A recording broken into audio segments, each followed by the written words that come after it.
Տեր հայր, ինչպես հասկանալ եւ զգալ աղոթքի ուժը։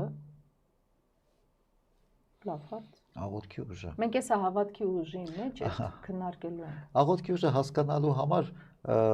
ես երևի թե լավ չեմ հասկանում ինչ է ուզում շեշտադրումը որն է, եթե աղոթքի ուժ ասելով նկատի ունենք մենք աղոթեցինք եւ պատասխանը ստացանք, թե ինչպես կստանանք պատասխանը, դա ուրիշ հարց է, բայց աղոթքի ուժը անկեղծության մեջ է։ Եթե դու քո աղոթքը լսում ես, ուրեմն Աստված էլ լսում է։ Այս ամենակարևոր աղոթքի ուժը էստեղ է։ Եթե դու աղոթում ես, օրինակ շատ հաճախ չէ, մարդիկ անկեղծորեն այդպես անում են, դու գուցե զավեշտ է, բայց այդպես լինում է, որ մարդը աղոթում է, ասում է դե Տեր Աստված, ես քեզ ասես ինչ խնդիրներ ունեմ, դե հիմա դու լուծի, ես գնացի։ Հա, ես գնացի, դու տես ոնց ես իմ հարցերը լուծում։ Նախապայմաններով։ Սա կողքից երբեմն որ նայում ես մարդկանց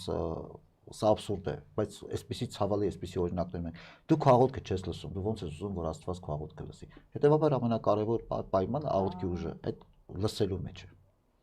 Որտեվ գիտեք, այդ լռությունը այնքան կարևոր է հոգևոր կյանքում, այդ լռությունը Աստծո ձայնն է։ Մենք չենք անպայման սպասում, որ Աստծո պատասխանը աղոթքի ուժը պիտի դրսևորվի ահեղ ձայնով, որը պետք է երկնքից հնչի ու մենք էլ լսենք։ Աստծո ձայնը լռության մեջ է, եւ այդ լռությունը հենց Աստծո լեզուն է։ Մնացած ինչ էլ որ մենք ասում ենք, դա կարող է աղմուկ լինել կամ անհաջող թարգմանություն այդ լռության։